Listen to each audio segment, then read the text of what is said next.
Allahumma salli ala sayyidina Muhammadin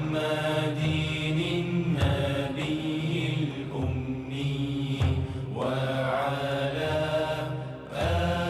alihi wa sahbihi wa sallim. Qala al-mu'allif rahimahullahu ta'ala wa nafa'ana wa iyyakum bi'ulumihi fid dharain amin ya rabbal alamin.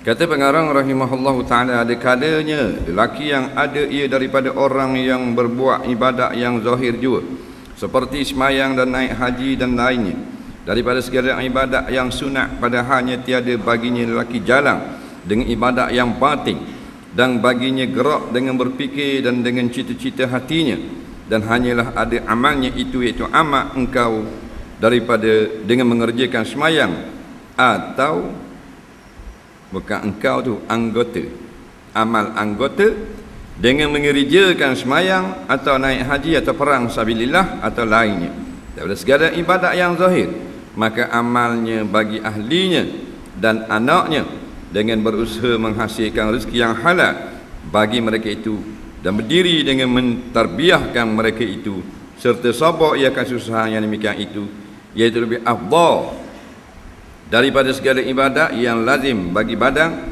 yang tiada berlaku kebajikan itu kepada yang lain. Kita sambung lagi tentang kelebihan berkahwin. Jadi di antaranya kata pengarang rahimahullahu ta'ala, kita ni ada jenis orang yang mengamalkan amalan yang zahir, seperti semayang, zakat dan seumpamanya.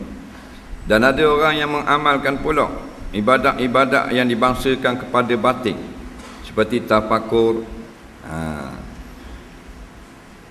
dan seumpamanya. Maka ada laki-laki yang tak ada baginya amalan yang dibangsakan kepada batin, hanya ada baginya semayang, puasa, zakat, haji, perang sabit. Maka eloklah baginya sebagai ganti, iaitu amalan mencari rezeki yang halal. Jadi cari rezeki rupanya ibadat juga. Dengan syarat kita ada ibadat yang khususiah.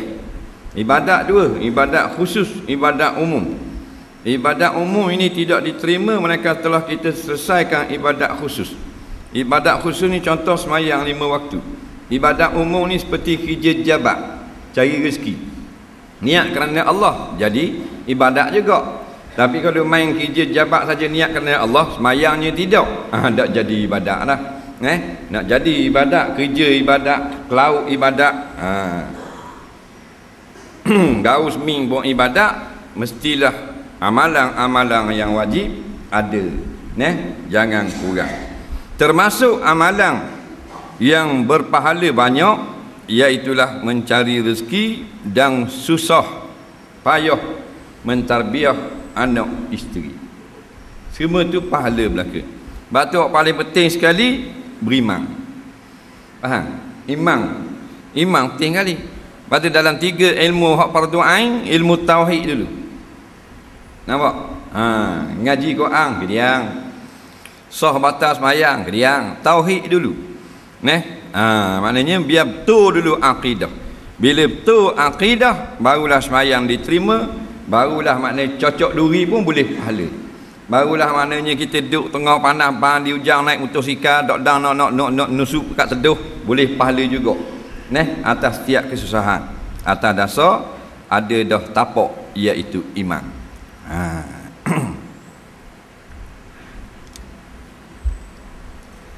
Lambat kat siapa adik? Jepok dengan ayah anda.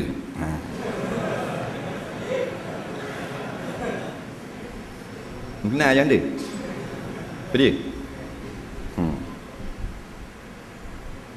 Rebuk si buku gini.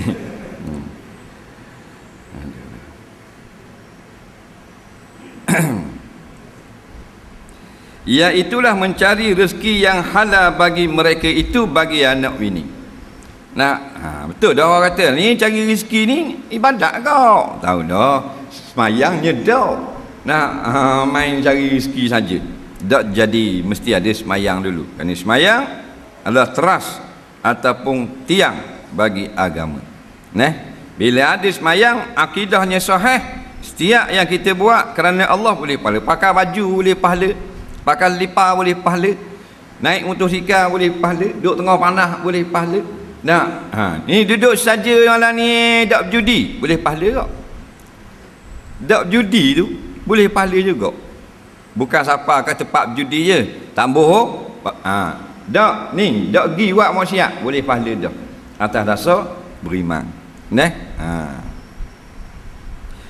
Carilah rezeki yang halal, jangan cari rezeki saja. Pepatah Melayu, rezeki jangan ditolak, kena tambah sikit, rezeki yang halal, jangan skema rezeki. Ambil ya, orang ambil belaka, ambil ya, si borang aku cok tak apa. Orang yang berhak tak ada masalah. Pasal harta tu harta rakyat.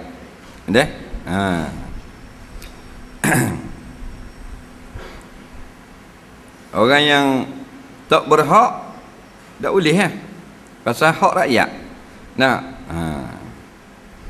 Hak tukang agih pula dia kata duit dia. Lagi salah, duit rakyat patut dikembalikan. Kena buat style khalifah, iaitu kalau rakyat, pemimpin boleh seria, rakyat boleh seria. Jangan kita boleh 500, dia 500 juta. Jangan main gitu. Tahan tak 4 bulan 500? Tak tahan? Tak apa. Spek hitam apa tu? Nampak? Badan seluruh kepala kain je 500 ya dah. Cari rezeki yang halal. Bila halal, cari ni dapat pahala. Tak cari dapat dah. Esok nak pergi cari rezeki halal, tak pergi lagi, boleh dah. Kerana niat nak buat benda yang baik, 1 pahala. Esok turun cari rezeki halal, 10 pahala. Buat balik pula ke anak bini, Allah berlipat-lipat kali ganda pahala. Nabi kata dalam hadis lain, 1 suap masuk dalam mulut anak bini, sekali sedekah orang fakir. Kita pergi pasar, kita tengok 3 orang miskin, tewi 3 kali sedekah. Maka kalau bini kita makan 3 suap, menyamai dah 3 kali sedekah. Dah bini kita kita bilang tak balik, dia makan nasi berapa kali suap? Ada tak 3 suap? Berapa puang? Ke lebih? Lebih tak? 30 tu sedap mulut dia tidak tak bini saya 3 mulut suap. Dah semulut banyak mana? Semulut sepuyuk dah 3 puyuk faham ke dia? Dah kira dah. Mana Nabi kata luqmah. Luqmah ni maknanya 1 suap yang masuk di dalam mulut ahlimu, sadaqatun, 1 kali sedekah. 1 pahala sedekah, balasannya syurga.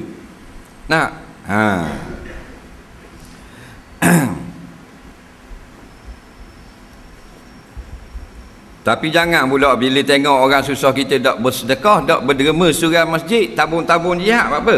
Dah Nabi kata wi makan anak bini sedekah dah banyak dah aku sedekah. Jangan main gitu. Kerana setengah daripada pendapatan yang kita dapat ialah untuk orang lain, bukan untuk kita sahaja. Bila sebut kita, termasuk orang yang bawah tanggungan, anak bini kita. Jadi janganlah gaji kita untuk anak bini saja, biarlah orang lain tumpang merasa. Barulah dikatakan gaji kita berkat. Dapat orang rasa banyak, berkat banyak. Orang rasa sikit, berkat sikit. Berkat sikit baik pada tak berkat langsung. Boleh dia gaji pada mulut dia, mulut bini dia, mulut anak dia. Orang lain tak ada nak rasa pun. Biar ada. Nampak? Kerana perjalanan kita sebenarnya perjalanan balik dah. Budak-budak anak kita, dia baru nak naik. Nampak? Dia membesar. Kita mengecil. Alu balik dah kita. Kalau umur kita maknanya 40 je, 20 maka habis, gosdang balik semula. Kalau umur 60, 30 balik semula. Nak maka nak balik bukan nak bawa piti banyak, nak bawa bekal banyak. Nak banyaklah sipang piti siapa dak nak derma, dak nak sedekah, dak nak beri ke orang. Neh. Dah ayahmu mati kau ni. Oh, parak tinggal. Tabung haji 40,000. Bank Palerima 60 lebih. BSN 120 bawah. Saham 35,000. Nampak? MLN 60,000. Banyak. Tanah kalau hak di Bukit Perayung saja sekotak kasut gerang. Tak masuk ke hak di Inung. Hak tiruk apa semua. Oh, banyak tinggal. Nak dak dang sedekah, dak dang derma balik awal. Neh. Dah boleh kan anak sedekah kan? Waladin solihin. Nah, tu dah hak tu hadis. Hak tu hadis kita meninggalkan anak yang soleh. Nah, hadis anak kita masuk dalam hadis tu. Nah, kita tengok kubur ni. Nak kubur. Nah, amal ada tak kubur?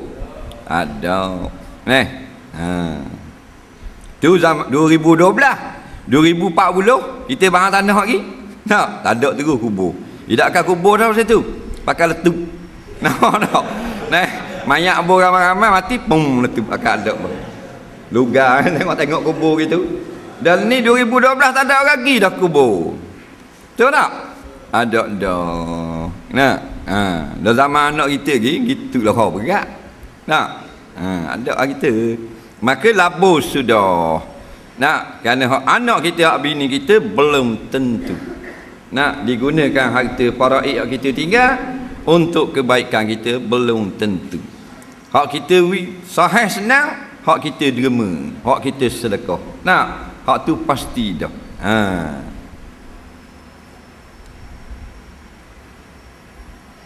Syahadang adalah segala orang yang sabar atas kesakitannya dan kesusahan yang didatang daripada ahlinya, dan anaknya itu amat besar pahalanya dan martabatnya orang kepada Allah Subhanahu wa taala, seperti yang diceritakan orang bahawa sesungguhnya adalah Nabi sallallahu alaihi wasallam kasih sayang lagi membaikkan perangai serta perempuan yang diperbuatnya isteri itu. Sabda ia Nabi sallallahu alaihi wasallam, barang siapa sabar atas kejahatan perangai isterinya, niscaya memberi oleh Allah Ta'ala daripada pahala seumpama yang diberikan akan dia pahala akan Nabi Ayub. Sabar ia atas balanya, atas ujiannya. Dan barang siapa perempuan yang sabar ia atas kejahatan perangai suaminya, niscaya memberi akan dia perempuan oleh Allah Ta'ala seumpama pahala yang diberikan kepada Asiyah isteri Fir'aun. Jadi bila bernama suami, ingatlah bahawasanya kita akan memikul susah yang sangat berat. Faham? Jangan bila nikah fikir seronok. Nak esok nak nikah malah ni tidur senyum. Suka sangat. Tidur senyum, tak usah kata bangun. Faham? Pasal apa dia senyum ingat? Orang nak nikah mak apa? Masa nak nikah itu suka tak? Nikah kat gigi pukul 10, masa ni pukul 8 suka tak? Muka kau ni coba ya. Ala ke kamera. Suka tak? Berasa jalan tak cicak sebab apa? Nak tahu malah karang. Aduh. Nampak arak orang.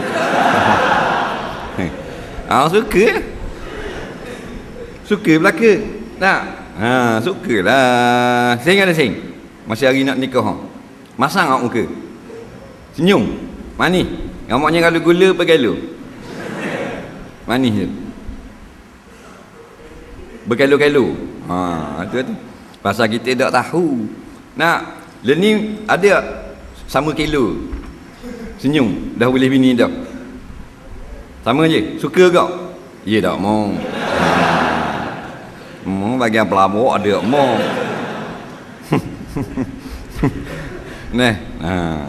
Kerana kita tak dapat benda tugas berat yang sedia menanti. Macam orang boleh jawatan tips lah. Oh, malam tu diumumkan. Nampak? Datuk sekian. Nampak? Mendapat kemenangan dengan majoriti besar. Tengok tengok muka Datuk.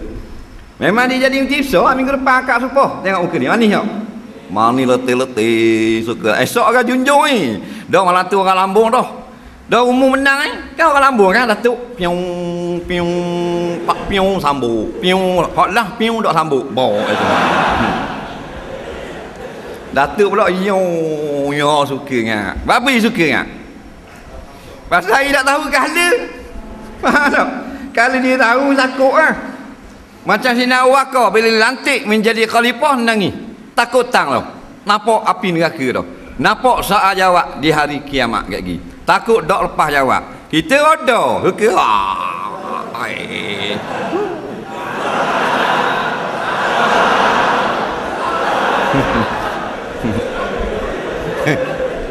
Tu tak? Tak tahu kala. Udah tahu kala. Tapi bukan Datuk sini. Cerita ni yang di Mongolia. Pasal dia tak tahu. Nabi kata man wuliya faqad zubiha bi ghairi sikin. Siapa yang dilantik menjadi pemimpin, dia telah disembelih dengan pisau yang tidak kelihatan. Faham? Maknanya keadilan dia lah yang melepaskan pisau daripada batang tekuk dia. Nah, kerana dia akan paling banyak disoal. Mu itu merintah negeri ni, kita lah. Dan mana yang mau benarkan maknanya orang minum arak judi begitu gini? Sudah kerja dah lah. Tapi tak nampak. Tidak ngaji. Suka sangat. Tak apa lah. MB bah. MB bukan menteri besar. Menteri bah.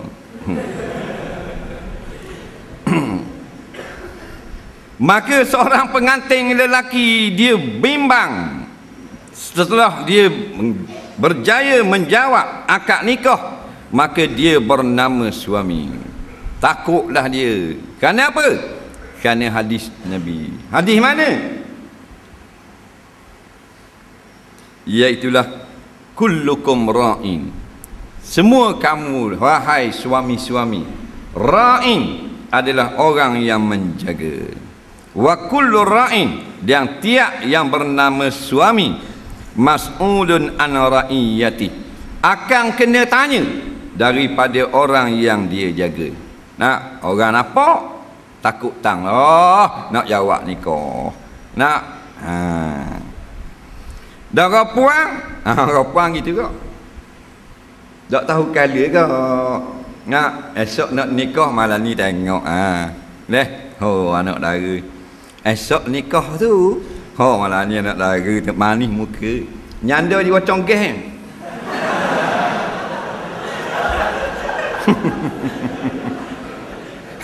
Nampak buka sangat. Mesej mo ni. Tak. Abang leh. Abang leh buat apa tu? Nampak? Dah? Suka sangat esok nak nama bini dah. Nama isteri. Nampak? Dia nak tahu kehala. Nak? Kalau perempuan yang tahu, Allah takutnya. Pasal esok bergelak isteri dah. Nampak? Nabi kata kullu mra'atin, semua perempuan iaitu isteri. Nampak? Ra'iyatun. Nampak? Dia adalah penjaga fi baiti zaujiha. Nampak? Di dalam rumah suaminya. Wahia, dan dia mas'ulatun, pasti akan kena tanya an ra'iyatiha, daripada penjaga anak-anak di bawah penjagaan dia. Takut dia. Allah tanya, hei mu nama Minah bin Abdullah. Kita lah. Anakmu bukan hak ni semek ni. Yang mu benar itu keluar rumah pergi patah. Nak ngabang telipuk tengok orang main buang musim tak akan tudung. Anak kita. Dan yang muda marah tak, bapa muda marah tak akan tudung. Nak marah kerana budak-budak learning itu belaka. Sudah kerja dah lah. Sudah kerja dah lah. Main padang, main budak-budak learning. Nah, hak jahat tak nampak, kita tak boleh nak jaga. Hak jahat nampak, jangan jaga. Nah, faham? Neh. Hak nampak terang-terang, pakailah tudung, jangan kepala rambut jelek lepas keluar gitu. Hak kita tengok dah pakai tudung, pakai baju molek dah tutup aurat, kita benar dia keluar, lepas tu belakang kita dia buat benda hak salah. Hak tu bukan dalam tanggungan kita tu. Faham? Ni nampak terang dah. Tu kata. Nak kena soal se. Dah ni budak-budak belak-belak pakai baju mak gitu ah. Nak rambut dah lah dak tudung kuning pula macam jabatan nyapu. Hak laki tang sini tengah ni kuning. Nampak? Lalu kat tepi pagar nampak gitu. Nampak? JKK kata tupa mari duana pula. Dah nampak muka, nampak jambu kuning lalu kat birai pagar. Dah terbit lepas lak mung. Aku ingat tupa. Dah. Dengan pakai kain belah saya jenis budak puang ni tali aluh. Jenis nampak tiok. Natu macam natu tu pun pusat jelek.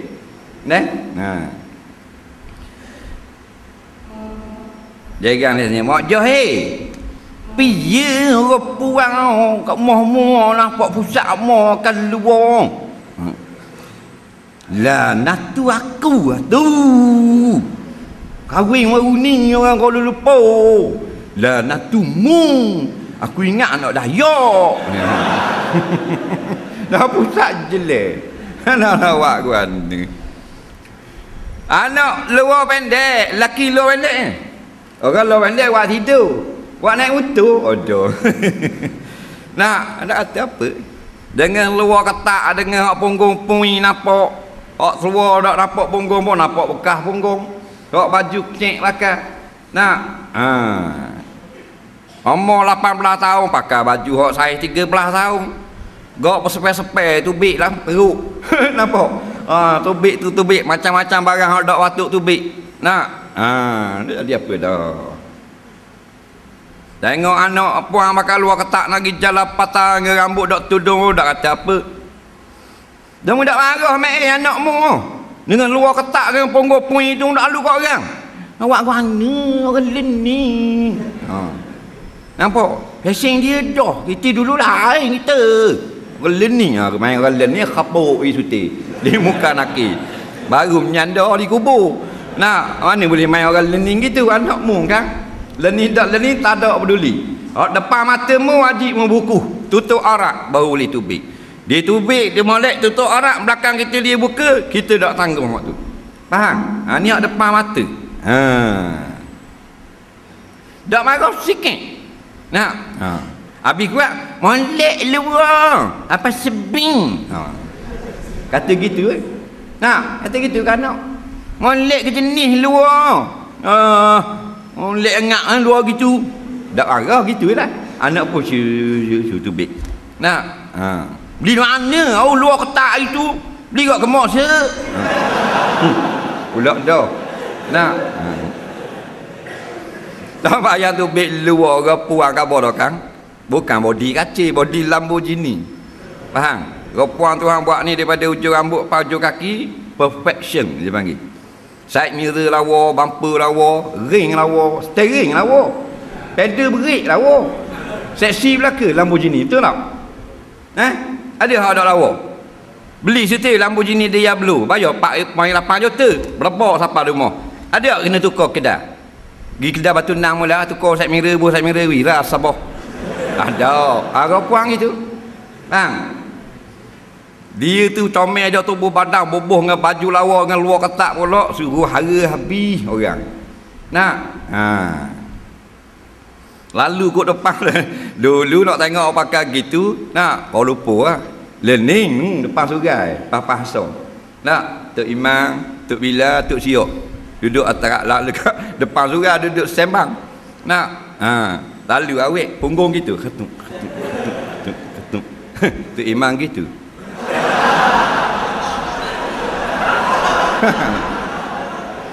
Jeng Tok Imam. Nak. Ha. Lawak gua ni lalu kok tikak surga. Kau tengok komat. Allahu akbar. Nampak? Kuat awak lalu kat tu. Apa jenis nak nampak sebelah ni dada. Tu bila Allahu akbar. Allahumma hadini fi man hadait. Jeng habis. Punah jahannam habis. Faham?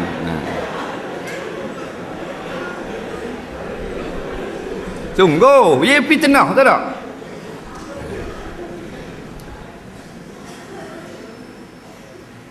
Oh, orang mati nak baca telking. Panggil orang baca telking. Nak duduk orang baca telking. Orang puang mari. Anak si mati pakai tudung. Tapi tudung ni lilik tekak saja. Baju dia ni t-shirt gini. Nampak luruh dendang ni. Ha tak? Duduk ngadak baca telking. Nampak? Bismillahirrahmanirrahim. Kullu nafsin za'iqatul maut. Nampak? Ha. Bila buka gitu tengok depan muka baca telking. Dok ingat terus telking.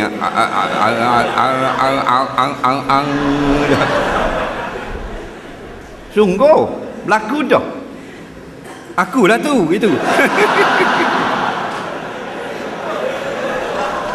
Jeng gitu. Kalau awak aku anding. Tu kata, deh. Jangan suka sangat. Suka sebelah, sedih sebelah. Nah, gembira dan duka kena ada. Kerana dia nak menghadapi tugas yang sangat besar. Bukan suruh berduka cita menangis pelak. Nah, bukan gitu. Maknanya janganlah suka sangat. Kerana tanggungjawab berat menjadi suami. Nah, aku terimalah nikahnya dengan mas kahwin yang tersebut itu. Guna tu bila? Bagai. Jom siap. Bagai. JKK. Bagai. Nampak? Oh, sah nikah. Tak. Oh, lelaki mewek senyum. Salang orang. Bagai. Anak dara kita kot celah hasil. Nampak gitu. Ha tak?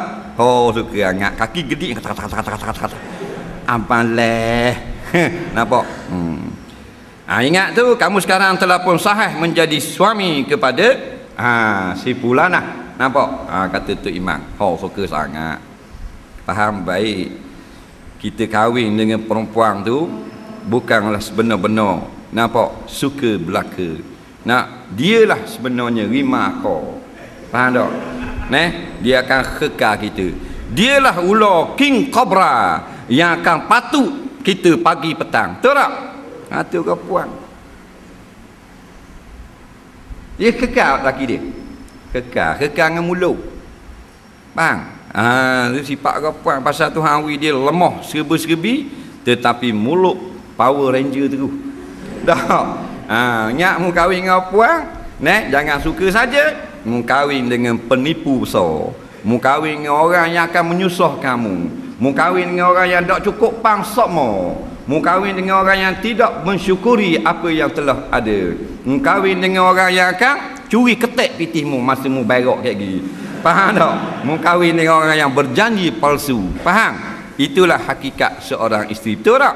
Tanya orang lelaki. Apa yang jawab? Orang lelaki betul? Dah tengok. Nyak aku seorang kena. Ramah kena. Nampak? Itulah jangan suka sangat. Itulah bala ujian kita sebagai suami. Maka lelahnya kita nak tarbiyah, nak jaga dengan macam-macam tipu helah dia, maka dapat pahala yang besar. Faham?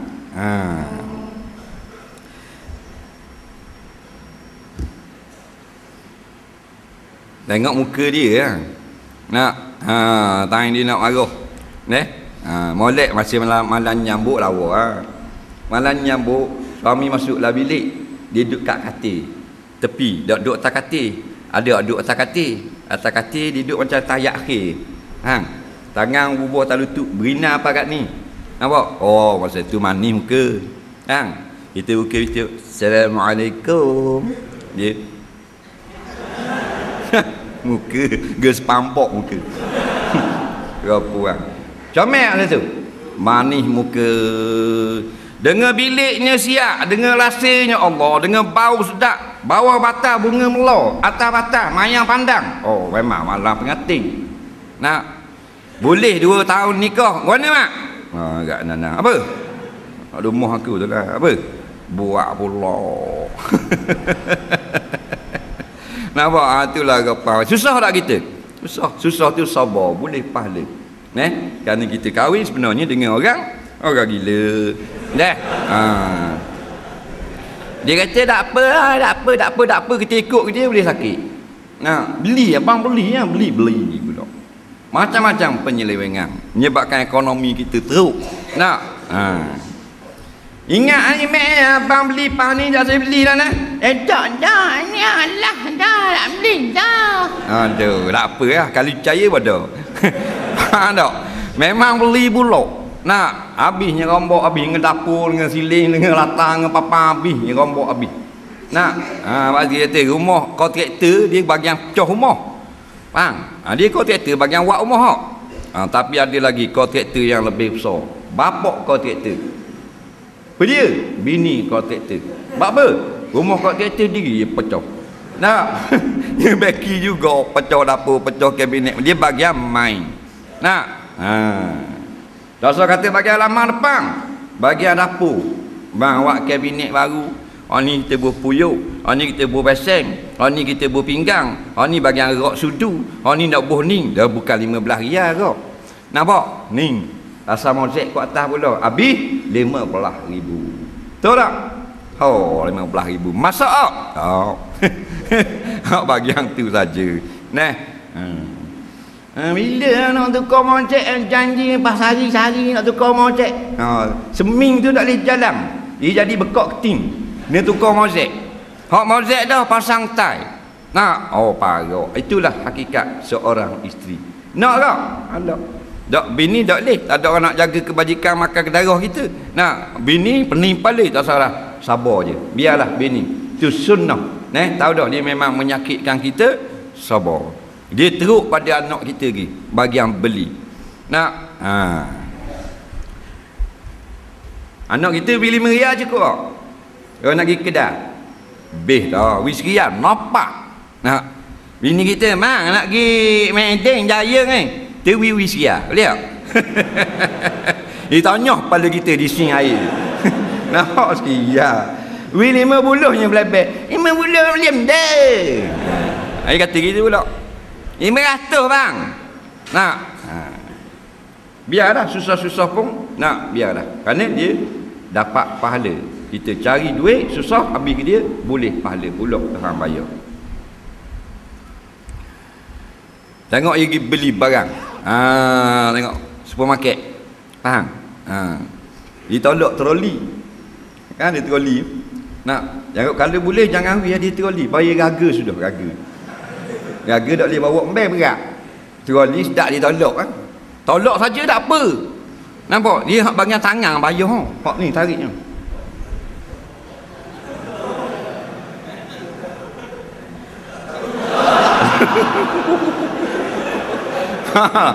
Tu bimbang. Betul tak? Dia buat macam ketuk lelaki dia ada 3 somel. Macam ke tokai balok tu lelaki. Sedap gamak tarik ni, larang ni, buh ni. Dia tak tengok ke peluang, dia tengok penuh lagi. Tak penuh lagi, tarik. Allah Rabbi. Sekali ambil barang tu, tok lelaki seduk agak. Buh. Dah duduk belakang. Dah troli tu kalau separuh 400 riyal, betul tak? Penuh ni 700-800 ni. Ni troli tubik ke atas pula barang 800. Dia jaya tu. Dah 800 dah gaji 1000. Jangan main. Tak ramuk tu. Dia boleh yang nak pergi beli boleh. Tapi tak boleh tolak troli.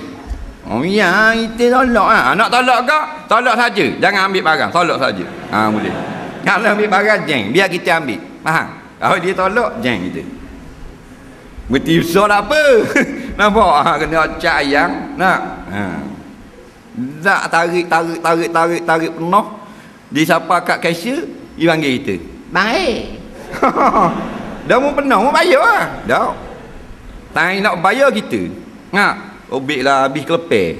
cari kat tu, cari kat ni, cari kat tu, cari kat ni. Tak cukup barang, tak cukup piti, macam-macam peseng. Nah, biarlah jenis dia gitu. Dia teruk pada budak-budak. Begitu juga perempuan, bila mu nak bergelar isteri jangan suka saja, kerana ada duka di sebalik suka. Mu kahwin ni dengan rima juga. Molek 2-3 hari je nikah molek. Masuk 2 minggu boleh lepeng tawa atas muka. Betul tak? Nya lepas dituk lelaki. Balik di rumah mak. Buat apa? Abang mak lepas. Berat tu dah. Baru dia tahu. Kamu suka dengan awak ni? Tengok pada sanding, tengok dia duduk atas pelamin, tengok pada makan beradak, mu suak aku suak, mu suak aku suak, mu suak aku suak. Macam ke bidadari dah. 2 minggu balik rumah tu. Nya terajang dituk lelaki ni, tergelang skok ni. Nya pelangki terus atas skok. Dah main apa kawan tu. Tengah tidur ni waktu poh air panas atas muka. Orang lelaki nampak baik, jangan kita risik dulu. Masa dia mari merisik kita memang baik, tak ada dia buat jahat. Faham? Orang lelaki kan masih minta anak dari orang, dia gima orang, dia buat baik ke dia buat jahat? Dia orang warak ke buat something? Warak. Tak ada orang nak merisik sama orang. Assalamualaikum. Waalaikumsalam. Buat apa ya? Kita lah janji nak pergi tengok anak mau. Ada tak itu? Ada. Lepas tu baik dia. Ada. Nampak?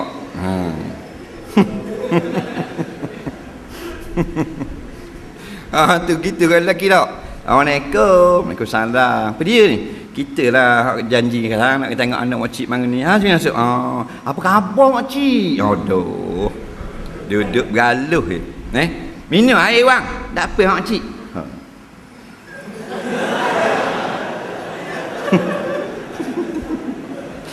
Nak minta anak orang.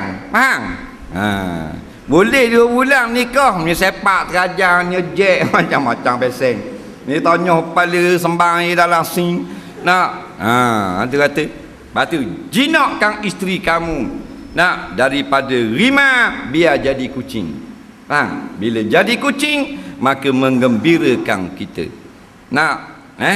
Tapi jangan terlebih jinak sampai jadi hamster tu lagi. Nampak ngeri tu. Faham tak? Jangan sampai gitu. Tu salah jinak pula. Bahangi kayu tah. Itulah orang lelaki. Betul tak? Bila dia nak molek belaka. Bila boleh dah apa serba dak kena. Faham tak?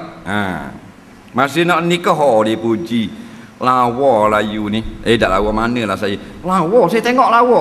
Awak cakap lawak tu. Dak, saya tengok lama dah kau puang. Awak ni di antara hak paling lawa lah. Aduh. Kau puang tu sungguh ke? Sungguh. Sikit pun tak lebon. Faham tak?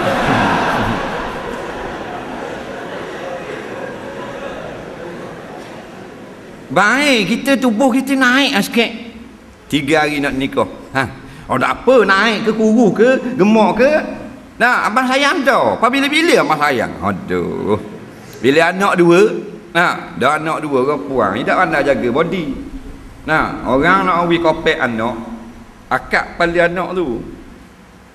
Wi kopek anak, akak kepala anak tu tapu. Jangan wi kopek lepas tu lepas gitu. Faham tak? Dia wi kopek lepas tu lepas. Injuk pula. Tu derah tu tu. Orang putih tak main ngopek gitu. Dia baring. Dia tidur, anak ngopek dengan dia. Ataupun dia duduk, dipegang kepala budak. Biar kepala budak tu tinggi. Baru ngopek. Tak, di kepala atas riba, wing ngopek. Memang derah tua. Faham? Anak 2, dia tengok. Mana body jadi macam pen pasir gitu. Faham tak? Dia kata macam-macam. Nampak? Masuk 2 tahun nikah lah bini dia pun sikat rambut apa semua sudah mandi. Nampak rapi tak? Rapi tak sikit? Rapi sungguh macam peti sejuk nampak. Dia kata orang lelaki. Biarlah orang lelaki tu kita jadikan dia baik dengan kita sampai bila-bila. Tak. Jadi masing-masing ingat, menjadi suami ada tanggungjawab, menjadi isteri ada tanggungjawab. Kita tak boleh nak laksanakan semua tanggungjawab kita, tak mampu kita. Maka yang selebihnya itu kita minta pertolongan Allah, agar Allah la tu'akhizna in nasina aw akhtana. Jangan ambil balas atas kita dalam pengurusan anak isteri kita. Apa yang kita tak boleh nak handle, apa yang kita tak mampu, yang kita tersalah ataupun cuai. Gitu juga orang puang. Nak minta maaf sokmo dengan tok lelaki. Jangan tunggu raya. Kerana tok lelaki kita bukan mati lepas mayang raya, tapi tak kira molek esok mati, bulan depan mati. Dia main malam raya je baru minta maaf, seolah-olah pas mayang raya tok lelaki dia nak mati. Jadi kita maaf setiap hari. Jadi kena khabar tak kalau kita minta maaf dengan suami kita benda kita buat. Kata setengah ulama kena khabar. Minta maaf benda ni, minta maaf. Dok tadi dah kita ketik piti abang, masa abang tidur kita bahan 5 riyal. Lepas tu masa abang pergi kecil kita ambil 7 riyal. Masa abang berok kita bahan 60. Nampak? Ini khabar gitu. Oh, bagus. Patut muat lolok tidur.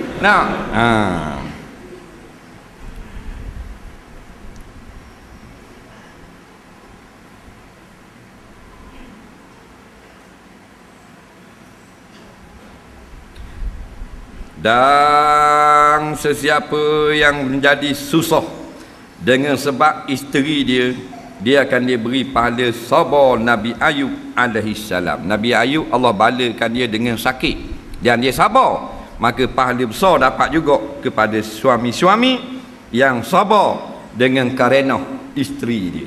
Faham? Sebab isteri ni kita nampak je tak gerak, yang sebenarnya dia gagah pada kita. Nampak? Dia jenis kereta kebal kau puang. Orang lelaki tak gerak, jenis uar. Uar ni tak usah kata tembok dengan peluru, bang dia hujang tinggal kaki saja, cabut habis. Ni tu orang lelaki, dia backhand, nampak je backhand. Uar kan? Dak dah naik bunyi dah je panggil dia atas bunyi. Busuk. Busuk. Baru pegang punya. Dak ada lepas lagi. Lepas backhand. Bang dia hujang, tinggal kaki saja turun. Kaki buluh je. Mana body ada ni air. Kereta kebal, apa ada gitu. Bunyi tak? Tak bunyi nyak itu. Tembak dia apa? Tu orang puang. Orang lelaki wah bulang. Wah bulang dak wah dacing.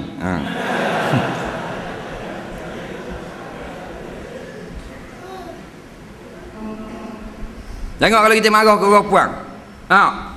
Awak ni tak reti bahasa ke? Saya khabar dah. Tak boleh buat gitu. Jadi deraka awak tak dengar ngajar malam-malam.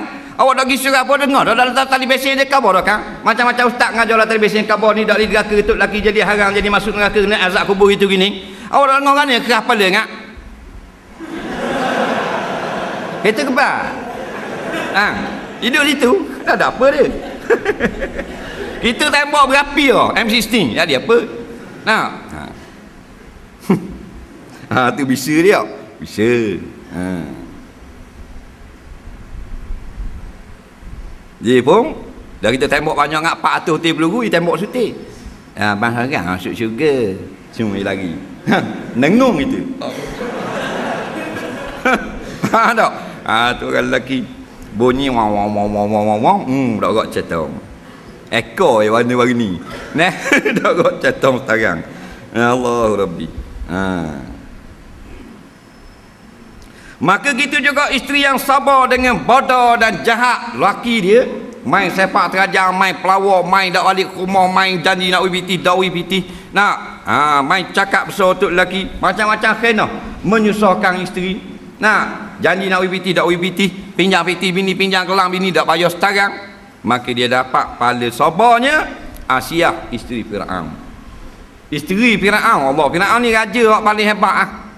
Sebut jenis raja mana? Raja Elizabeth, Raja Mongku, Raja Jepun, Raja Jawa, tak kira lah. Raja Firaun paling besar sekali. Isteri dia tidak tunduk kepada suami. Faham? Dia tauhid kepada Allah. Tak senang, tak apa. Walaupun dia isteri, suami dia orang yang paling banyak harta. Tak sambung dengan Allah.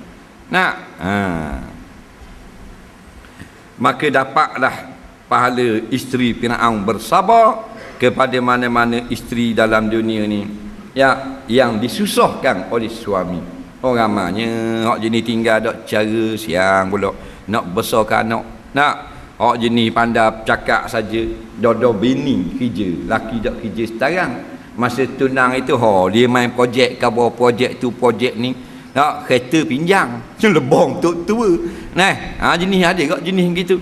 Nah, daripada bini masa nikah tu gelang teka gelang tangan rata tekok subang di telinga.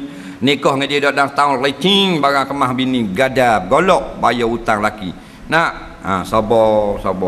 Lagi boleh sabar. Tak boleh sabar, jabat ada. Nak boleh tuntut fasakh daripada jabat qadi. Bila-bila masa. Kerana suami yang tidak bertanggungjawab sudah tentu menderitakan isteri. Maka tujuan perkahwinan bukan derita, tapi litaskunu ilaiha, supaya aman, damai, tenteram dua-dua bersama-sama suami isteri. Tak ada kedamaian, maka ada lagi hukum perempuan cerainya daripada mulut qadi ataupun mahkamah syariah. Nah,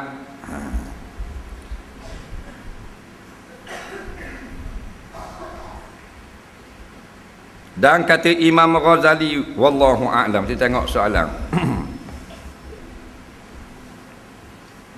Baru ni ustaz jawab dalam FB. Ustaz kata tak boleh abu Quran buang dalam laut. Pendapat ini bertentangan dengan perkara yang telah dilakukan oleh Ketua Mufti yang membuang abu Quran di dalam laut baru-baru ini. Lepas tu cuba terangkan dengan jelas berserta dengan dalil. Tidak ada sebarang ayat Quran ataupun hadis Nabi yang menceritakan bagaimana nak dibuat kepada Quran yang buruk atau Quran yang dibakar. Kerana pada zaman Nabi SAW masih hidup, mushaf belum ada. Tak ada lagi Quran ditulis di atas kertas siap macam learning 30 juzuk. Hanya berlaku pada zaman siap Saidina Uthman bin Affan radhiyallahu an. Batu tak ada hadis masalah ni. Bila tidak ada hadis, ulama-ulama berijtihad. Ulama-ulama berijtihad macam-macam pandangan yang berbeza. Tapi kita jamakkan, himpunkan akan pandangan-pandangan ini. Contohnya kita ambil daripada kitab Hasyiah Ali Syubra Majlisi, iaitu hasyiah atas kitab Nihayah Syekh Ramli. Dan ada sebut di dalam kitab apa benda ni, tahqiq bagi syarah Muhadzab Imam Nawawi. Ada sebut dalam kitab Fatwa Mufti Johor yang lepas tahun 1953. Ada sebut di dalam kitab Fatwa bekas Mufti Terengganu Syekh Alwi, nampak, Al-Maliki, orang mazhab Maliki tahun 74 kalau tak silap, bahawasanya tidak disuruh buang ke laut, tetapi bakar Quran abu dia tu bila dah hilang dah, bukan wajib, lebih baik dia kata atau afdal saja ditanam di dalam tanah. Kalau dibuang pun tidak ada hukum haram apabila tidak hilang khak ataupun font tulisan Quran pada abu tu. Kalau abu tu ada, nampak lagi tulisan, tak boleh, dia masih lagi hukum Quran. Dan tidak ada pun ulama kata wajib kena buang di laut. Dan yang kita jawab pula bukan kita kata tak boleh buang di laut. Hak kita jawab tidak disuruh atau tidak perlu buang ke laut. Faham? Hanya tanam di dalam tanah sahaja. Nampak? Bukan kita kata tak boleh buang, tidak perlu buang ke laut. Tak perlu lain. Faham? Tidak boleh lain, melarang.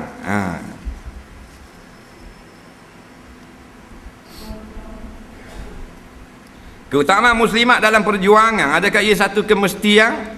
Jawabnya bukan satu kemestian. Kerana fardu ain atas perjuangan, fardu kifayah atas perjuangan ni dia kena atas laki-laki saja. Bila ada satu kumpulan yang mengadakan perjuangan untuk menegakkan kebenaran, maka terlepaslah daripada tuntutan itu daripada baki orang-orang Islam yang lain. Maka sebaik-baiknya semua umat Islam membantu akan golongan yang telah menegakkan fardu kifayah.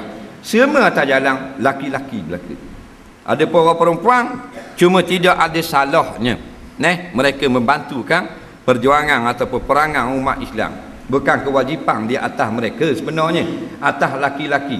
Tetapi sekarang dalam keadaan umat Islam itu lemah, maka baik benarlah jika kaum muslimat melibatkan diri, tapi sesuai dengan keadaan seorang muslimat. Nampak? Kerana berlaku di zaman perjuangan umat Islam dulu-dulu, ataupun di zaman moden, di Jordan, di Lebanon, di Syria, di Mesir, umat Islam yang perempuan yang muslimah mereka juga melibatkan diri. Cuma kena jagalah tata tertib seorang muslimah. Jangan wawa tengah jalan padang dan sebagainya, dak molek.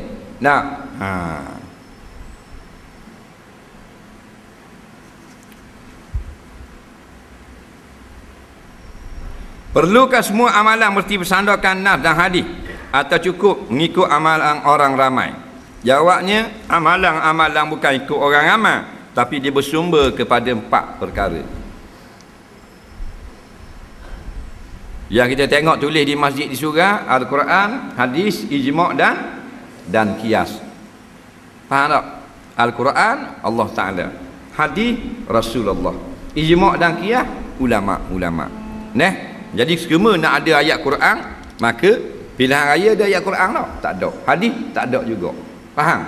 Perlukan pandangan ulama'. Dah pandangan ulama' guna kira boleh ikut, boleh. Bab Nabi benarkan. Nampak? Sayyidina Mu'az bin Jabal menjadi mujtahid di negeri Yaman. Faham? Nabi kata, mu nak buat fatwa dengan benda hukum, dengan Quran dah tak ada dalam Quran, dengan hadis tak ada dengan hadis, aku berijtihad. Maka Nabi pun menepuk dan mengucap tahniah kepada Mu'az bin Jabal kerana dia tahu, nampak, untuk mengeluarkan hukum.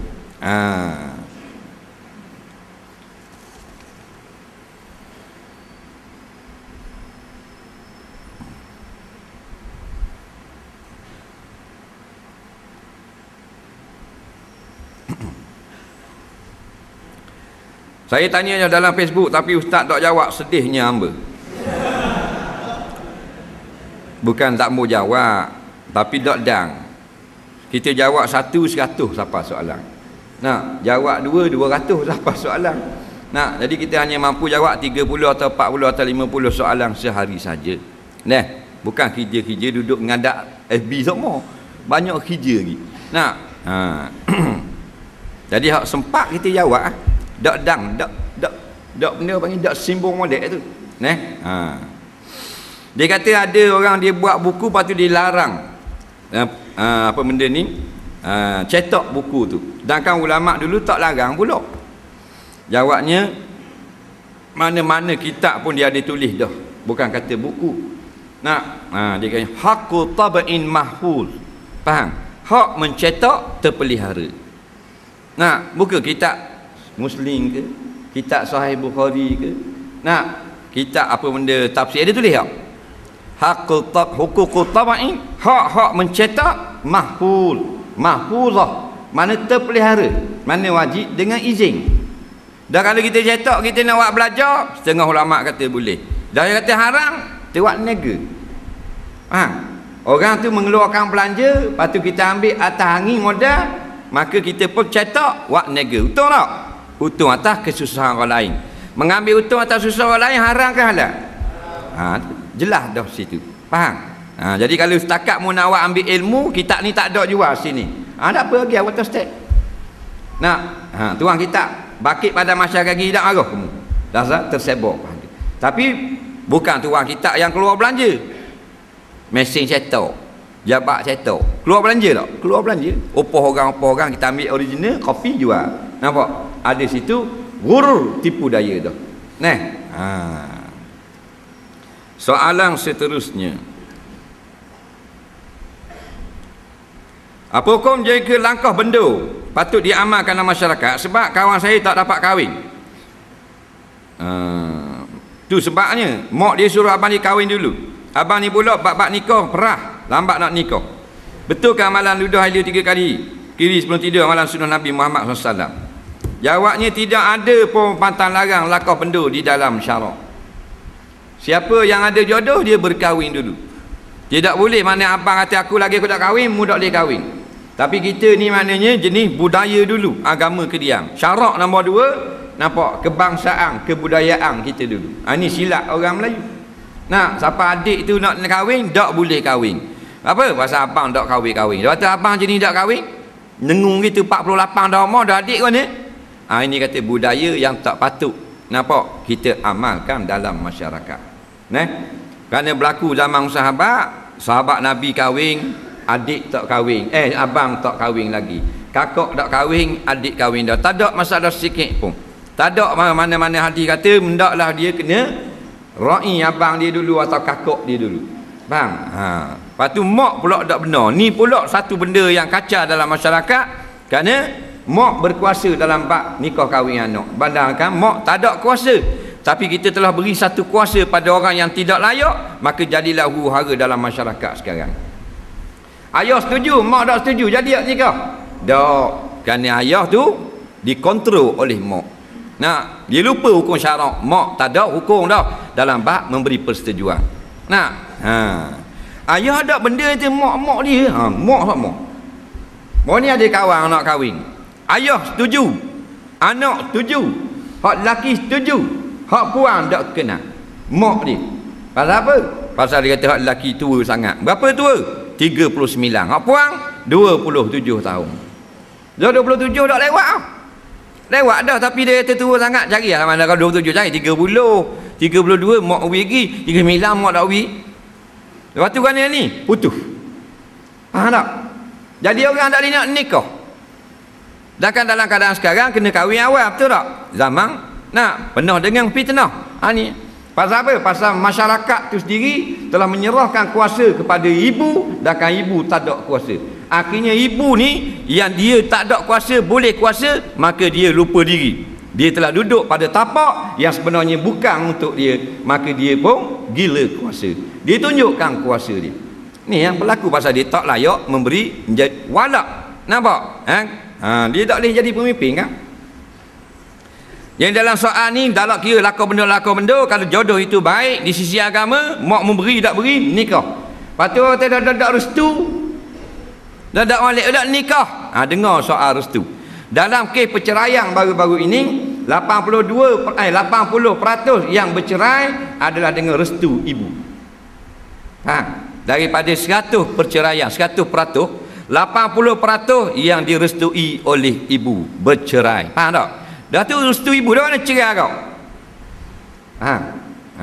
Pasal kita duduk faham, kalau mak kata tak boleh, tak kenang, nikah tak jadi, tak boleh. Biarkan, ini salah sama sekali. Faham? Pasal ramai budak-budak jadi susah. Nak kenal 3-4 tahun, nak nikah, mak tak kenang. Ayah ada apa-apa? Dah mana ayah? Ayah tak apa, mak tu. Gitu. Ayah misalnya sambung ke dagu. Faham tak? Tengok Rima, tengok ayah dia, Rima tubik tahi. Bekeng ayah. Tapi dalam bab nikah, ayah tak berani, mak mung tu. Tak win. Faham? Tu kata orang lelaki pun ada kok. Apa sampai jadi mak pula?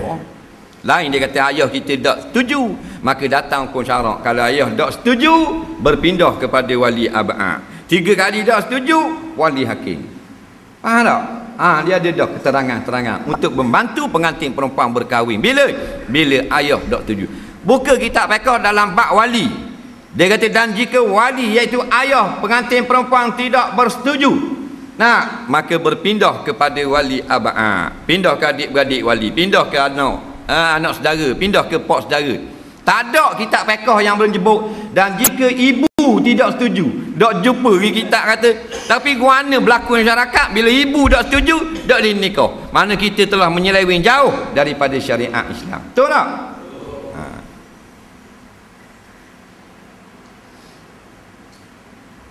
Kalau kita musafir hari Jumaat, macam mana nak buat solat jamak dan berapa kiraan sebenar untuk sah jamak ini? Mengikut kilometer je ada pandangan yang berbeza.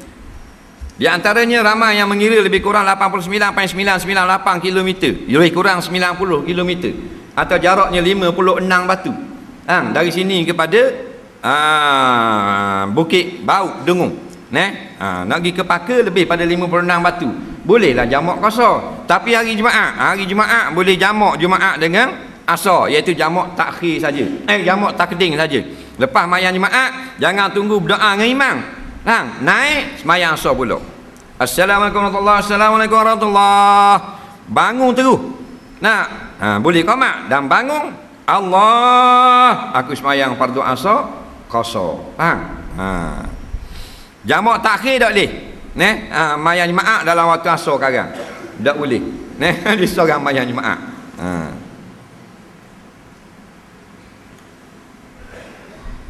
Apa hukum orang kafir derma darah dan kita guna darah orang kafir itu? Ditanya pada ulama-ulama. Di antaranya Syekh apa benda ni? Di antaranya Al-Marhum Syekh Said Alwi Al-Hada rahimahullah taala, seorang ulama Aceh yang menjadi mufti besar negeri Johor pada tahun 50-an. Dia kata, dan bila masuk darah orang bukan Islam di dalam tubuh badan orang Islam daripada kes menderma darah, maka dia tidak menanggung akan dosa tuang punya darah pada asalnya, tak tanggung. Jadi hukumnya harus, tak ada masalah apa-apa. Darah tu asal dari orang kafir, masuk dalam tubuh orang Islam tak jadi kafir. Begitu juga kalau dia derma darah, daripada darah dia itu digunakan untuk buat jenayah, maka dia tak berdosa tuang punya darah. Dia derma darah bukan disuruh buat jenayah, dia derma darah dia nak selamatkan akan orang tu. Dalam kitab Mufatah Al-Jannah, semayang itu, niat semayang ada 7 peringkat. Kalau ada guru, saya nak belajar 7 peringkat niat dalam semayang. Nabi hanya menyebut innamal a'malu binniyat, hanya senyap amalan itu dengan niat. Hal ini diterima oleh semua ulama-ulama. Adapun cara berniat tidak ada sebut dalam mana-mana hadis. Bila tak sebut, ulama-ulama fiqh dia berijtihad untuk memudahkan kita sebagai panduan saja. Sebab tu dalam masalah niat bukan masalah ijma' cara nak berniat. Sebab tu kitab fiqh ni dia kata, nampak, wa misaluhu gini. Kitab ni pula dan contoh niat begini, bukan mesti gitu. Dia takut kata benda ni bukan mesti gitu. Mana bila dia kata gitu, inilah niat, hak lain tak niat, bukan. Lepas tu dalam masalah tahdir, menghadirkan niat, masalah muqaranah, bahasanya terlalu panjang. Dengan muqaranah urfiyahnya, muqaranah tauzi'iyahnya, dengan muqaranah apa benda ni, kamaliyah dan seumpamanya. Semua ni bukan nas yang qat'i. Ni pandangan ulama. Dan kita boleh ikut ulama. Kerana kita rasa dia lebih pandai daripada kita dalam bab ni, maka kita boleh sandarkan amalan-amalan kita kepada mana-mana ulama yang kita rasa senang dengan mereka ini. Faham? Jadi sebaik-baiknya kita kena faham baik. Jangan bila kita rasa dapat faham 7 maqam niat ini baru solat kita sebenar. Bukan. Cuma ulama sebut 4 atau 3 saja akan maqam berniat, kerana benda ni payah. Dan benda ni pula adalah hasil daripada ijtihad sahaja. Jadi ambil yang mudah sudah dalam bab berniat. Iaitu bila kita hadirkan hati, dalam hati untuk menunaikan fardu semayang, sudah pun dikira sebagai niat yang dira'i atau dibenar, yang dimuktabarkan oleh ulama-ulama. Soalan seterusnya, aurat kita dengan adik tiri, kita boleh kahwin tak dengan dia orang? Adik tiri ni bukan mahram kita, dia ajnabi. Mak kita bukan mak dia, pak kita bukan pak dia, pak dia bukan pak kita, mak dia bukan mak kita, semua lain belaka. Itulah adik-beradik tiri. Hukumnya bukan mahram, sah nikah. Berdosa tak kita tak tegur siapa dengan ayah tiri kita sebab dia zalim dengan ibu kita? Jawabnya, zalim adalah benda yang salah, benda yang haram dan berdosa. Tapi kalau maknanya dia tu adalah ayah tiri kita, kita tak tegur dia, tetap tidak boleh. Faham? Kerana kalau tak tegur, dah bila masa kita boleh betuk dia, bila masa kita nak baiki kesalahan dia. Jadi tegur, tetap tegur. Kerana dia adalah isteri, suami bagi ibu kita. Tidak ada kewajipan taat, tapi ada kewajipan menjaga adab bersama ayah ataupun ibu tiri. Apakah orang laki-laki mengambil kursus bidang perbidanan, dan akan dia laki-laki, dan masih lagi banyak perempuan yang boleh ambil bidang itu? Jawabnya haram. Kalau orang laki-laki sengaja ambil dalam bidang yang dia tu kena buat benda yang haram. Nampak? Contohnya menyambut akan kelahiran. Kerana kerja ni kerja orang perempuan. Tetapi kalau dia belajar bukan nak jadi bidang, tapi sekurang-kurangnya dia boleh tahu ilmu tentang perbidanan dan dia boleh jadi bidang terjun bila-bila masa keperluan ataupun darurah, maka hukumnya harus sebagai kelengkapan diri. Tapi nak kerja benda yang menyebabkan dia boleh melihat aurat perempuan, tetap haram. Apakah hukum makan makanan yang dimakan bekas dimakan oleh perempuan yang bukan mahram? Jawabnya tidak haram. Perempuan tu dia makan mi goreng, habislah kita ambil bekas puang tu, kita buh mi goreng kita pula. Jadi campur dengan bekas dia tu. Tidak ada sumber ataupun nas yang mengatakan haram. Betul tak seluar pendek yang sampai betis adalah sunnah Nabi? Bukan, tak kena. Salah tu. Sunnah Nabi ni ialah iaitu memakai pakaian yang Nabi pakai, dan pakaian itu di atas daripada buku lali, iaitu kena pada betis. Bukan mana seluar kotak ni itu sunnah Nabi. Bukan gitu. Dah Nabi pakai tak luar kotak gitu. Tak pakai. Nabi pakai gamis. Nabi pakai seluar. Bukan seluar 3 suku tu. Seluar dalam peperangan. Pernah dilihat pakai seluar. Dan Nabi pakai jubbah, iaitu atas pada lutut tu sunnah Nabi. Atau atas pada buku lali. Dia buat ni gambar budak-budak pakai luar 3 suku, seluar sunnah dia panggil. Kan? Tapi seluar itu dikira telah menutup aurat. Jangan kata seluar sunnah, tapi seluar yang menutup aurat. Sunnah ni makna ma udifa ila nabi min qaulin aw fi'lin. Benda yang disandarkan kepada Rasulullah, Nabi pernah buat, Nabi pernah kata. Dan Nabi pernah pakai tak seluar 3 suku gitu? Tak pernah. Jangan kata sunnah, tapi katalah seluar 3 suku ni adalah tidak haram dipakai kerana telah menutup aurat.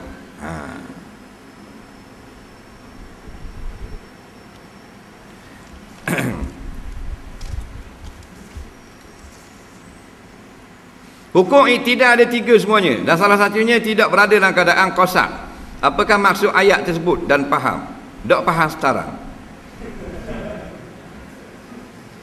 Hukum iktidak ada 3 semuanya. Salah satunya tidak berada dalam kosak.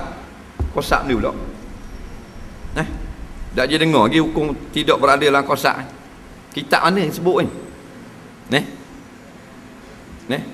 Yang ada sebut janganlah kita kosak kepada benda yang lain untuk iktidak. Contohnya kita tak boleh lagi iktidak.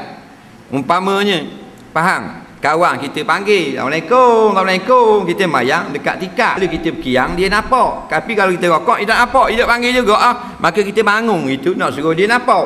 Faham tak? Maka tujuan kita bangun kosak nak suruh kawan nampak. Tidak sah iktidak kita. Faham? Mestilah iktidak kita bukan kerana orang lain. Tu adalah kalau kita faham.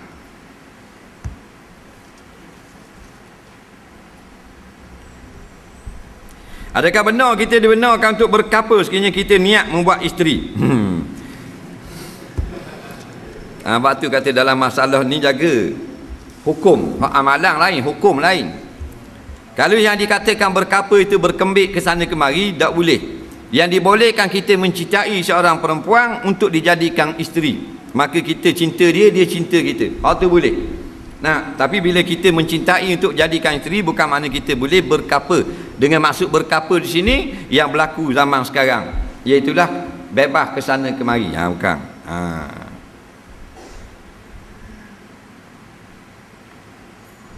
Imam yang menerima gaji adalah harus. Maksud firman Allah, jangan ia mensekutui pada siapa pun dalam ibadat kepada Tuhan. Bolehkah kait masalah di atas dengan makna ayat tersebut?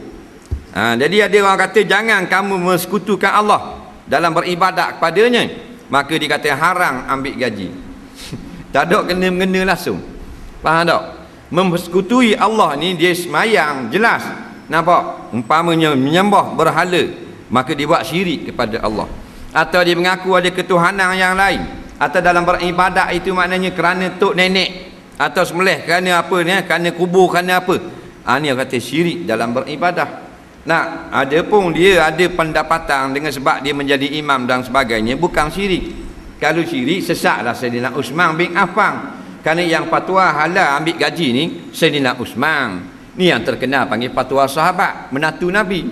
Faham? Jangan kita lebih daripada ulama pula. Kita nak tasawuf lah. Jangan lebih daripada sahabat. Sahabat fatwa imam, Tok Bilal, mufti, qadi, tentera Islam boleh ambil gaji. Tak haram. Kita pergi fatwa tak boleh. Jadi kita lebih pada sahabat pula dah. Nah.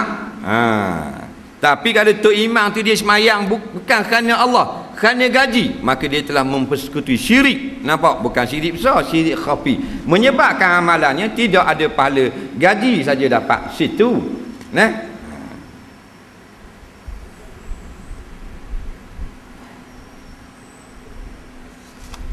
Soalan seterusnya. Adakah sukar dapat syurga kalau tidak berdakwah? Warna bolok jadi gini. Syurga ni untuk orang yang taat kepada Allah dan Rasul. Faham? Maka ketaatan ni banyak sekali. Sebab disebut dalam hadis-hadis ada syurga orang puasa, ada syurga orang da'i, ada syurga orang yang mati syahid, ada syurga isteri solehah, ada syurga orang yang berpuasa sunat. Betul tak? Macam-macam amalan semua menuju kepada syurga. Tak ada orang kita boleh buat segala amal atas kita seorang. Nah, ada orang yang masuk syurga dengan sebab dia kuat semayang malam. Ada orang tak kuat semayang malam tapi banyak puasa sunat. Ada orang kurang puasa sunat tapi banyak beristighfar. Ada orang kurang istighfar tapi suka bersedekah. Semua amalan-amalan ni daripada Rasulullah belaka. Maka tiap apa pun yang kita buat, Allah janji dengan syurga belaka. Bukan kata berdakwah saja, tapi 2 rakaat solat fajar. Nampak? Balasannya adalah syurga. Sebut solat duha, syurga juga. Suami yang maknanya memberi nafkah kepada anak isteri, jaga dia, syurga juga. Isteri taat suami, syurga juga. Faham tak? Jadi jangan bila kita buat satu amalan, kita kata amalan kita sajalah yang menuju ke syurga, amalan orang lain tidak. Ini taksub namanya.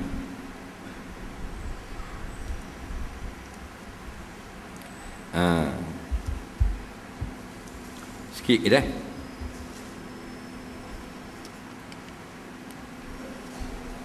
Hantaran belanja kahwin saya adalah seutang rantai, harga 3,000. Persoalan saya, adakah bila saya mati, bila-bila suami saya ada hak atas harta tersebut ataupun jadi saka pada anak-anak kami? Mohon penjelasan. Dia kahwin, suami dia buat mas kahwin rata. Nah, mas kahwin pun jadi milik isteri, barang hantaran pun milik isteri. Faham? Jadi rata ni bila dah kahwin beri ke isteri jadi milik isteri. Isteri ni dia bimbang kalau dia mati kek gi, laki suami dia boleh juga bagian rata tu. Nah, jawabnya boleh ke anak ke boleh ke laki dia. Dengar molek, bila seorang isteri mati, dia meninggalkan semua waris. Laki ada, anak ada, cucu ada, mak dara ada, sepupu ada, anak dara ada belaka lah. Faham? Maka 4 golongan dia akan makan harta dia. Yang pertama, ayah dia. Yang kedua, mak dia, mak isteri ni. Faham tak? Kalau ada ni, mak dia makan saka, ayah dia makan saka, anak dia laki puan makan saka, yang keempat, suami dia makan saka. Faham? Jadi atas rata tu kalau tidak belanja, rata tu harga 1,000 katakan, daripada 1,000 tu dapat juga pada suami, kerana suami mendapat tarekah harta peninggalan isteri. Apa hukum pasang MP3 Quran dalam tandah yang tidak dipakai lagi? Tandah tu tandah baru, dia pasang MP3 Quran. Kata setengah ulama, tidak ada hukum tandah selagi belum digunakan. Jadi bila telah digunakan, dia jadi tempat buang najis, maka tidak layak dengan Quran. Yang dikatakan tidak layak bukan sebab dia ada makuk jambang, sebab digunakan untuk najis, bukan atas nama tandah. Jadi kalau tandah baru, tidak ada haram hukumnya. Bolehlah saya nak panggil orang yang tolak hukum Allah itu kafir?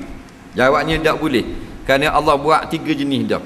Faulaika humul fasiqun, faulaika humuz zalimun, faulaika humul kafirun. Jadi ulama tafsir buat kategori. Hak tolak gini kafir, hak tolak gini fasik. Hak tolak dengan makna kita pertahan dulu, kita tak buat lagi kerana nak raikan kepada setengah-setengah orang yang masih tak boleh menerima, dia ada hukum gini. Nah, jadi hak kata tolak terus kafir ni dalil buat hukum Allah Taala. Apa? Bab hukum Allah Taala dak molek, tu kafir. Hukum Allah ni tidak akan memajukan kita nak tu jadi kafir. Bukan kita kata. Nak fatwa ulama-ulama. Tu jelas. Betul tak orang munafik tidak masuk syurga? Munafik ni kafir, memang tak masuk syurga. Soalan seterusnya, adakah seorang laki-laki dewasa yang mati ayah kena minta restu ibu dia pula nak kahwin dan tanya pendapat keluarga? Kalau nak tunggu restu ibu confirm sampai bila dak kahwin? Ni satu masalah lagi. Naik cagang tak ibu sini? Jawabnya sunat. Biarlah ibu bapa kita merestui, tapi bukan syarat nikah. Sebab dia kadang-kadang kita kenal, dia tak kenal. Yang nak berkahwinnya siapa? Kita lebih tahu. Kita lebih nak serasi. Kadang-kadang dia bukan pilih pasangan untuk kita kahwin. Dia pilih besang untuk dia jadi besangnya dia. Anak mampu mu gana-gana. Aku nak tok besang ni. Orang senang. Anak datuk begitu begini. Jadi bukan. Satu tak boleh kita serah. Syarat-syarat ni menjadi satu kepastian dalam hukum syarak. Tak boleh. Kerana yang berkahwin adalah anak yang akan susah, anak yang akan senang. Ibu ini hanya mendoakan atau menasihatkan. Jangan banyak sangat idea baru ni. Tanpa restu ibu maka tidak akan molek perkahwinan. Orang pun takut tang habis. Hak dak kahwin pun ada. Hak dalam keadaan melakukan maksiat pun ada. Kerana apa? Kerana terpedaya dengan ayat restu ibu. Apakah hukum saya pakai seluar fit panjang di dalam dan pakai luar pendek di luar? Apakah hukum saya solat pakai seluar 3 suku? Hukum dia pakai seluar fit dengan molek. Orang lelaki syarat dia menutup aurat. Orang puan 2 syarat. Menutup aurat dia mesti tak nampak warna kulit dan tidak membentuk akan bentuk tubuh. Jadi kalau orang puan dia pakai seluar fit, nampak hukumnya tetap haram. Kerana dia hanya menutup warna kulit tapi nampak bentuk peha, bentuk lutut. Orang laki-laki makruh pakai seluar ketat. Tapi kalau mensifatkan kemaluan, dia panggil apa, kemaluan mughallazah kata ulama fiqh, hukumnya haram. Faham? Jadi kalau peha saja fit, lepas tu dia pakai luar pendek kot luar macam ada pemain hoki kebangsaan. Dia telah berhijrah kepada mentaati ajaran Allah. Dalam main hoki tu dia pakai luar pendek, tapi dalam dia ada seluar menutup aurat dia. Hukumnya makruh sahaja. Sudah tidak lagi ada keharaman. Faham? Tapi kalau pakai luar ketat nampak kemaluan depan. Peha makruh nampak. Kemaluan depan memang fitnah besar. Kemaluan lelaki dia pakai luar ketat sangat, nampak Angry Bird. Tak boleh. Hukumnya tetap haram. Faham tak?